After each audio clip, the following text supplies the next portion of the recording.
Man, I really don't want to go to class today. Wait, I have an idea.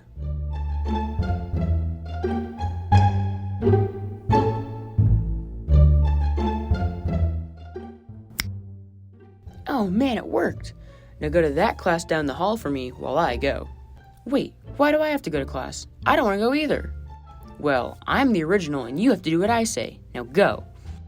Fine, I'll go, but not because you're the original or anything. Man, what a jerk. Man, what a sucker. Good morning, Lyman. I'm Miss Goodrich, and here are your daily announcements.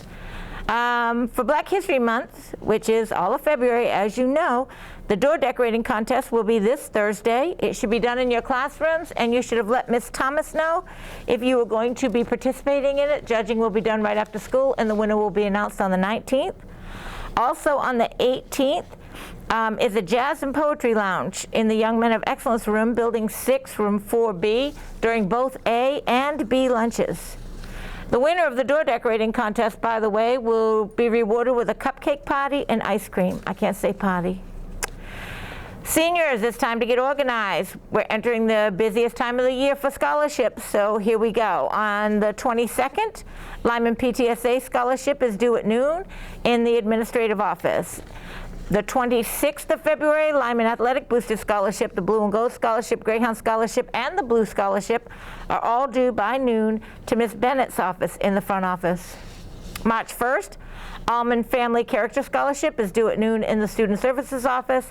And also March 1st, Castleberry Chamber of Commerce Promoting Prosperity Scholarship is due at noon in the Student Services office. There are a number of other deadlines that are quickly approaching. Those are just the closest ones. So please make sure you look on the Lyman website under Student Services, Money for College, SCPS scholarships, and monitor them closely because they're constantly changing. We have ELA retakes happening. We got to make sure we get those if you're on the list. Check the list every day to find out if you're testing this week or next week. And that's all I have today, Lyman. So Mr. Rice will be joining us. Have a great day. Hey guys, good morning to you. Here is your Minute Rice for this week. All right, so recapping our last 3 weeks, we had a series called The Game, and we talked about starting the game, playing the game, and of course, finishing the game. And hopefully that was helpful to you as you continue to progress through this here third quarter and prepare for the end of the 9 weeks. As we move into the next Minute Rice, I thought about a word that's been a little concerning to me, a little bit something that I think is very important to me, it's important to us as a school, and I hope is very important to you, and that is integrity. Integrity to me is something that we've lacked as a society, and something that even as a school, and not directly just our school, all the schools that we've gone on into this innovative time of having at-home learning and having innovative learning by doing online courses and all the stuff that you've been doing in classes.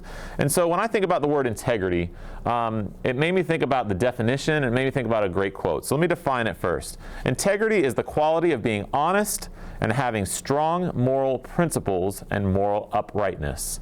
And there's a quote that goes along with it that I thought was very interesting, and it seems that I'm finding a lot of Oprah Winfrey quotes lately, but this one says, real integrity is doing the right thing, knowing that nobody's going to know whether you do it or not.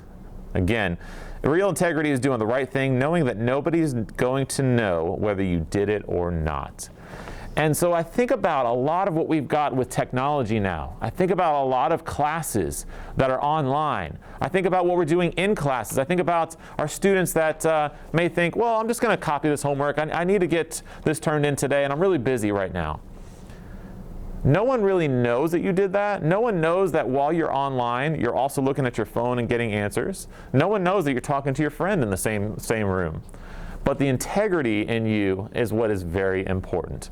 And I had a colleague of mine that always said to me, he goes, you know what, Mr. Rice, even when they come in here and they might tell you, a student might tell you X, Y, or Z, they are the ones that have to live with that each and every night. They're the ones that know inside their minds that maybe they didn't quite tell the entire truth or didn't do the exact right thing.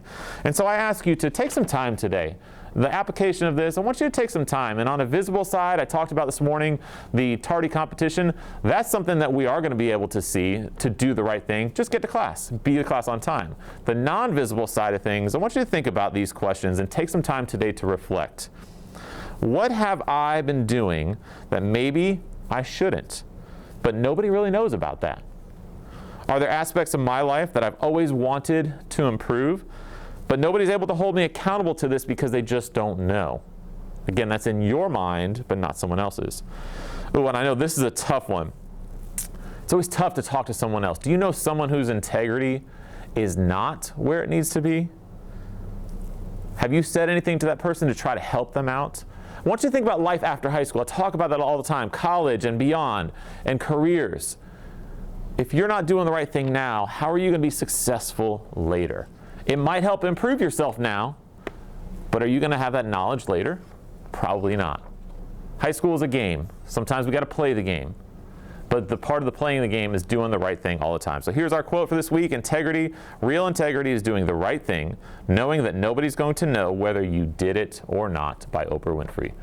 Guys, let's make it a great week, and let's have some great integrity as we continue to go through this 4-day week. Hey, speaking of 4-day week, sorry, I might have scared some of you guys, and hopefully I woke you up. But we got a great thing on Friday. We have a new football coach on campus, and he wants to meet all of you guys, and he wants to see who you are. And on Friday, there's going to be a Spirit Wear sale, $5 t-shirts, and even some for $6 that are going to be on sale. The coach is going to be out there, and he'd love to meet you. Again, that's going to take place on Friday during both lunches. Guys, let's make it a great week. Let's have some integrity, and I hope that you have a great Greyhound Day. Good morning, Greyhounds. My name is Fran Devious. And I'm Zaria. In today's segment of Black History Presents, we will explore the Harlem Renaissance. The Harlem Renaissance was an intellectual, social, and artistic explosion centered in Harlem, Manhattan, New York City, spanning the 1920s and reached as far as the North and Midwest regions of the United States. Though it was centered in the Harlem neighborhood, many black writers from African and Caribbean colonies who lived in Paris were also influenced by the movement, which spanned from about 1918 until the mid-1930s. In the 1920s, creative and intellectual life flourished within African American communities, but nowhere more so than in Harlem. Black-owned businesses from newspapers, publishing houses, and music companies to nightclubs, cabarets, and theaters helped fuel the neighborhood's thriving scene.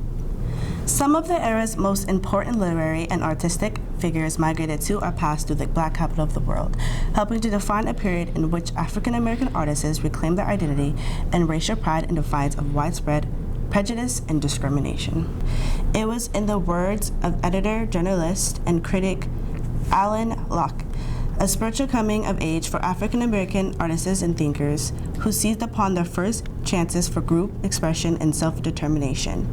Harlem Renaissance poets such as Langston Hughes, Claude McKay, and Georgia Douglas Johnson explored the beauty and pain of Black life and sought to define themselves and the community outside of mainstream stereotypes. Thanks for listening, and this concludes our amazing Black History Facts for today.